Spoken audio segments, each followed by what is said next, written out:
নমস্কার, শুভ সন্ধ্যা। শাশ্বতী সিনহা টক্সে আপনাদের সবাইকে স্বাগত। সাপ্তাহিক গল্প পাঠের আসরে আজ বেছে নিয়েছি বিভূতিভূষণ বন্দ্যোপাধ্যায়ের বিধু মাস্টার। দেখুন তো শুনে কেমন লাগে, কেমন লাগলো জানাতে ভুলবেন না। শুরু করি। বিধু মাস্টার, বিভূতিভূষণ বন্দ্যোপাধ্যায়। বিধু মাস্টারের কথা আমি কখনো ভুলতে পারবো না। তার স্মৃতি হয়তো আজীবন আমায় বহন করে বেড়াতে হবে। মাত্র কটা মাস তিনি আমার কাছে এসেছিলেন, তারপর চলে গেলেন। শুধু এই ক্ষণিকের পরিচয় আজ অমর হয়ে রয়েছে। বেশ মনে আছে, সে দিনটা ছিল রবিবার। আমি সকালবেলা কৌমুদি খুলে ধাতুরূপ মুখস্থ করছি, চোখ বন্ধ করে দুলে দুলে। এমন সময় বাইরে কে যেন ডাকলেন, হারানবাবু আছেন? হারানবাবু?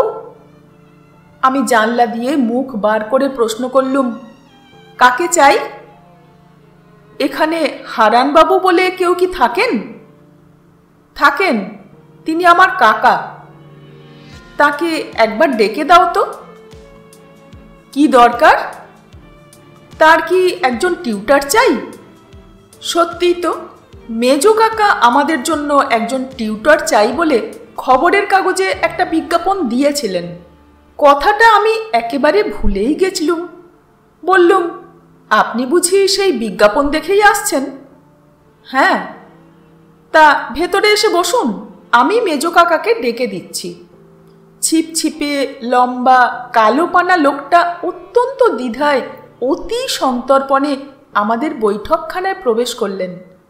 আমি বললুম, বসুন আপনি। তিনি ভয়ে ভয়ে যেন একবার আমার দিকে তাকিয়ে পাশের একখানা বেঞ্চে বসলেন। আনাড়ি লোকটাকে দেখে আমার মাস্টারের প্রতি সকল শ্রদ্ধা তিরোহিত হলো। বললুম, ওই চেয়ারটায় বসুন না। তিনি প্রথমে বললেন, থাক থাক। তারপর একখানা চেয়ারে গিয়ে বসলেন। আমি ফ্যানটা খুলে দিয়ে আস্তে আস্তে ওপরে চলে গেলুম মেজো কাকাকে ডেকে দিতে। মেজো কাকা উঠে এলেন, আমিও এলুম তার পিছু পিছু। আর এলো ঝন্টু, মিন্টু, চাঁদু ও রেবা। মেজো কাকা বৈঠকখানায় ঢুকতেই তিনি চেয়ার ছেড়ে উঠে হাত জোড় করে তাকে নমস্কার করলেন। মেজো কাকা বললেন, আপনি তো আজ সকালের কাগজে বিজ্ঞাপন দেখে আসছেন? তিনি বললেন, হ্যাঁ। মেজো কাকা আবার বলতে আরম্ভ করলেন, এই 5টি ছেলে মেয়েকে পড়াতে হবে, রাতে 3 ঘন্টা। মাইনে তো লিখে দিয়েছি 7 টাকা, কামাই চলবে না। তিনি বললেন, না, কামাই করবই বা কেন? মেজো কাকা বললেন, তা আপনি থাকেন কোথায়? শ্রীনাথ দাস লেনে। আপনার নাম? শ্রী বিধুভূষণ চট্টোপাধ্যায়। কদ্দূর লেখাপড়া আছে? Matric pass. কথাটা শুনে মেজো কাকা ঠোঁট কামড়াতে লাগলেন। টেবিলের উপর বার কয়েক ডান হাত দিয়ে আঘাত করলেন। তারপর বললেন, আপনি 4th ক্লাসের ছেলেকে পড়াতে পারবেন তো? 4th ক্লাসে পড়ি কেবল আমি। এদের দলের মধ্যে বয়সে সবচেয়ে বড়। আমার বুক গর্বে ফুলে উঠল। আমি বিধু মাস্টারের মুখের দিকে অপলক দৃষ্টিতে তাকিয়ে রইলুম। তিনি বললেন, তার পারবো না কেন? মেজো কাকা বললেন, বেশ ভালো, সোমবার থেকে কাজে লাগবেন। সন্ধ্যা 6টার সময় ঠিকমতো আসবেন। তারপর আমাদের বললেন, ইনি তোদের নতুন মাস্টার, এনার কাছে মন দিয়ে পড়বি, বুঝলি? তারপর সোমবার দিন তিনি এলেন ঠিক 6টার সময়। আমাদের সকলের নাম জিজ্ঞেস করলেন, আমাদের বইগুলো উল্টে পাল্টে দেখলেন। বেশিক্ষণ দেখলেন আমার ইংরেজি বইখানা।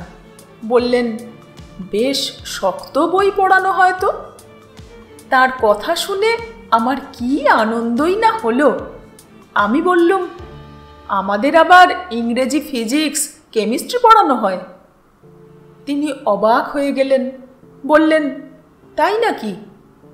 আমি তাকে আমাদের সায়েন্স বইখানা এনে দেখালুম।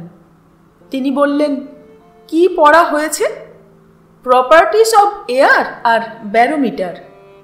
আমার কথাগুলো শুনে তিনি বেশ চমকে গেলেন, আর আমি খুব কৌতুক বোধ করলুম। তিনি তখন রেবাকে জিজ্ঞেস করলেন, তোমার নাম কি খুকি? রেবা লজ্জায় মুখ নিচু করল। নতুন লোক দেখলে ওর ওই রকম লজ্জা। আমি বললুম, বল না রে, কি নাম? তিনি তখন রেবার পশমের মতো কোমল চুলে হাত বুলিয়ে দিতে লাগলেন। রেবাও অনেক কষ্টে বলল, লেবা।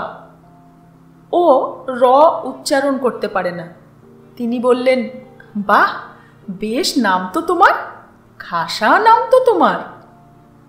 কিন্তু দিন যত বয়ে গেল রেবার লজ্জাও তত কমে যেতে লাগলো, আর বিধু মাস্টারও রেবাকে বেশি ভালোবাসতে লাগলেন। শুধু রেবাকেই না, তিনি আমাদের সবাইকে খুব ভালোবাসতেন। তিনি পড়াতে আসবার পর প্রায়ই একজন ফেরিওয়ালা সুর করে হেঁকে যেত, চাই অবাক জলপান, স্বাধীন ভাজা, ঘুগনি দানা। মাস্টারমশাইও আমাদের প্রায় ওই কিনে খাওয়াতেন। নতুন মাইনে পেয়ে তিনি আমাদের সবাইকে 12 আনার কুলফি বরফ খাইয়েছিলেন। সবাই তাই মাস্টারকে খুব ভালোবাসত। তাকে আদৌ দেখতে পারতুম না কেবল আমি। কেন তা জানি না, তথাপি আমার অনিচ্ছায় তার অধীনে থাকতে হতো, কারণ মেজ কাকার হুকুম। মেজ কাকাকে আবার সবার চেয়ে ভয় করি, মায়ে বাবার চেয়েও। সুতরাং আমি খুঁজতে লাগলুম মাস্টারের ভুল ত্রুটি, যাতে আমি তার হাত থেকে রেহাই পাই। একদিন আমি জিজ্ঞেস করলুম, মাস্টার মশাই, পাহাড়ের হাইট মাপতে গেলে ব্যারোমিটার কি দরকার লাগে? তিনি বললেন, দরকার লাগে নাকি? কে বলল? স্কুলের মাস্টার। তা হবে। কোথায় লেখা আছে বলো তো? সায়েন্সের বইতে। দেখি সায়েন্সের বই। আমি তার হাতে বইখানা তুলে দিয়ে বললুম, কিছুই বুঝতে পারিনি মাস্টার মশাই। তিনি বইয়ের পাতা খুলতে খুলতে বললেন, বেশ, বুঝিয়ে দিচ্ছি। কিন্তু আমায় বোঝানো দূরের কথা, তিনি নিজেই হয়তো সেই ইংরেজি অংশটার সঠিক অর্থ হৃদয়ঙ্গম করতে পারলেন না। অগত্যা অনেকক্ষণ পরে তর্জমা করে দিলেন। তারপর জিজ্ঞেস করলেন, বুঝতে পেরেছ? আমি বললুম, কিছুই না। তিনি বললেন, আচ্ছা, আমি তোমার বইখানা বাড়ি নিয়ে যাচ্ছি, একবার পড়ে ভালো করে বুঝিয়ে দেব। বইখানা নিয়ে গেলেন সত্যি, সেটা আমায় ফিরিয়েও দিলেন যথাসময়ে, কিন্তু আমার প্রশ্নের কোনো উত্তর দিতে পারলেন না। কথাটা কাকাকে বলতে তিনি বললেন, আচ্ছা, কেমন পড়ায় তা আমি দেখছি। পরের দিন থেকে তিনি আমাদের কাছে বসে পড়া শুনতে লাগলেন। মাস্টারমশাইয়ের পড়ানোর তিনি প্রায়ই ভুল ধরতেন। হয়তো বলতেন, লুসি গ্রের শেষের স্ট্যান্জা দুটো আরও বিশদভাবে বুঝিয়ে দিন। ওই যে ওর over rough and smooth trips along and never looks behind and sings a solitary song that whistles in the wind. ওর ভাবার্থটাও ভালো করে বুঝিয়ে দেওয়া উচিত। বুঝেছেন কি না? এসব ক্ষেত্রে মাস্টারমশাই কোনো কথা বলতেন না বড় একটা। কাকাকে তিনি বেশ সমীহ করে চলতেন। তিনি বড় একটা বুদ্ধির অঙ্ক করতে পারতেন না। একদিন কাকার সামনে তিনি একটা অঙ্ক এক্স দিয়ে কষছিলেন। কাকা বললেন, সব গোলমাল হয়ে গেল মাস্টারমশাই। তিনি বললেন, কেন? কাকা বললেন, ও অঙ্ক তো অ্যালজেব্রার প্রসেস অনুযায়ী আপনি করতে পারবেন না। যাই হোক, তিনি কিন্তু কোনো উপায়েই আমায় অঙ্কটা বুঝিয়ে দিতে পারলেন। তিনি চলে যাবার পর কাকা বললেন, মাস্টার তত সুবিধের নয়। এমন সময়ে বিশ্বকর্মা পুজো এলো। আমরা বললুম, মাস্টার মশাই, আমাদের ঘুড়ি লাটাই কিনে দিতে হবে। তিনিও রাজি হলেন, কারণ তিনি সম্প্রতি মাইনে পেয়েছিলেন। তিনি আমাদের সেন্ট জেমস স্কোয়ারের দক্ষিণ কোণের একটা মণিহারি দোকান থেকে 1 টাকার প্রায় ঘুড়ি লাটাই কিনে দিলেন।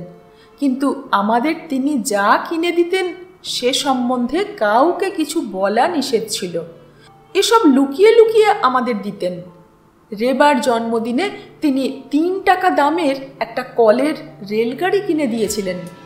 বলেছিলেন, কাউকে বলো না যেন ঘুণাক্ষরে। বিশ্বকর্মা পূজার দিন 4 পর একদিন শ্রীনাথ দাস লেনে মাস্টার মশাইয়ের সঙ্গে দেখা। আমি নমস্কার করলুম। তিনি বললেন, এই যে পিন্টু যে, কোথায় চলেছ? আমি বললুম, আপনি কোথায় থাকেন মাস্টার মশাই? তিনি বললেন, এইখানেই। চলুন না দেখে আসি। কি জানি কেন মাস্টার মশাইয়ের বাড়ি দেখবার জন্য আমি অত্যন্ত উতলা হলুম। তিনি দ্বিধায় আমায় নিয়ে গেলেন তার অপূর্ব গৃহে। টিনের চাল দেওয়া একখানা মেটে বাড়ির দোতলায় একখানা ছোট্ট ঘরে থাকেন। সরু ভাঙা সিঁড়ি দিয়ে ওপরে উঠতে ভয় করে। ফালি বারান্দাটা মানুষের ভারে সামান্য কাঁপে। আস্তে আস্তে তার পিছু পিছু তার ঘরের দিকে গেলুম।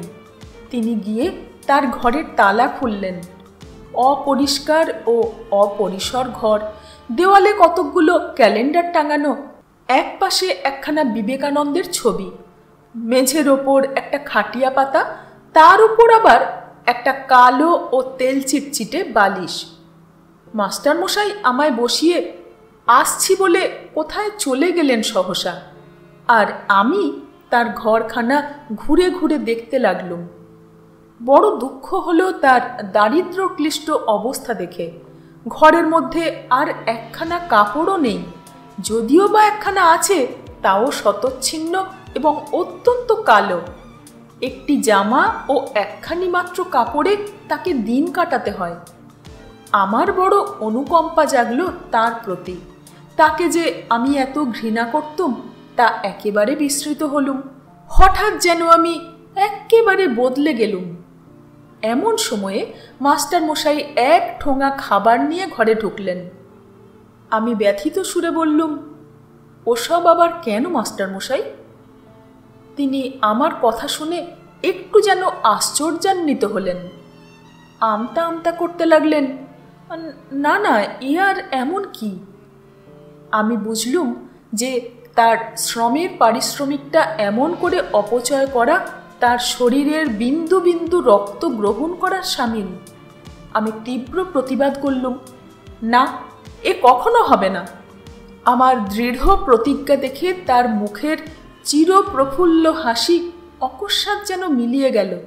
তিনি মুখ চুন করে বললেন, এ কি বলছো পিন্টু? আর সাহস হলো না কিছু বলতে। যাই হোক, বাড়ি ফেরার পথে সেই দিনই আমি প্রতিজ্ঞা করলুম যে মাস্টার মশাই যাতে আমাদের জন্যে তার মাইনে থেকে কিছু খরচ না করেন তার ব্যবস্থা করতে হবে। হাজার হোক, বেচারা ওই কটি টাকা সম্বল করে কলকাতায় বাস করছেন। কিন্তু আমার প্রতিজ্ঞা মতো কাজ করবার আগেই একটা বিশ্রী ঘটনা ঘটে গেল। মেজ কাকা একদিন আমার ট্রান্সলেশনের খাতাখানা দেখতে দেখতে মাস্টারমশাইকে বললেন, এসব কি পড়াচ্ছেন মাস্টারমশাই? ইংরেজি আপনি দেখছি কিছুই জানেন না। I live in a boarding সেন্টেন্সটার মধ্যে ইন কি এমন অপরাধ করেছে যে ওকে তুলে আপনি অ্যাট বসিয়ে দিলেন? আসলে ওর ভুল কোথায় তা তো দেখতে পেলেন না। আর every bush and every tree was in bird সেন্টেন্সটার ওয়াশ কেটে অয়ার করলেন কোন গ্রামার অনুযায়ী? আপনি 4th ক্লাসের ছেলে পড়াবেন কেমন করে? মাস্টার লজ্জায় মুখ নিচু করে রইলেন। আর আমি ভাবতে লাগলুম ভারী বিপদের কথা। মেজ কাকা বললেন, তাই বলি, ছেলেরা এত খারাপ হয়ে যাচ্ছে কেন? পিন্টু, তোর হাফ ইয়ারলির প্রগ্রেস রিপোর্টটা নিয়ে আয় তো। আমি ভয়ে ভয়ে আমার প্রগ্রেস রিপোর্ট নিয়ে এলুম। মেজ কাকা বললেন, দেখুন কি বিশ্রী রেজাল্ট। ইংরেজিতে তো ফেল, আর সবে রগ ঘেঁষিয়ে পাশ করেছে। এরপর আর আপনাকে রাখতে আমি সাহস করি না, তাহলে ওদের পায়ে কুড়ুল মারা হয়। আমরা অন্য মাস্টার দেখব, আপনার বাকি মাইনেটা 2 তারিখে নিয়ে যাবেন। মেজ কাকার কথায় মাস্টার মশাই একটি প্রতিবাদ পর্যন্ত করলেন না। নীরবে নিঃশব্দ পদক্ষেপে প্রস্থান করলেন। আমি তার মুখের দিকে তাকাতে পারলুম না। এর জন্যে দোষী তো আমি তো মাস্টার মশাইয়ের ভুলগুলো মেজো কাকাকে বলে বলে তার মন একেবারে চটিয়ে রেখেছিলুম। আমি অপরাধীর মতো বসে রইলুম মুখ নিচু করে। ছোট্ট গল্প বিধু মাস্টার শেষ হলো। সঙ্গে থাকবেন। ধন্যবাদ।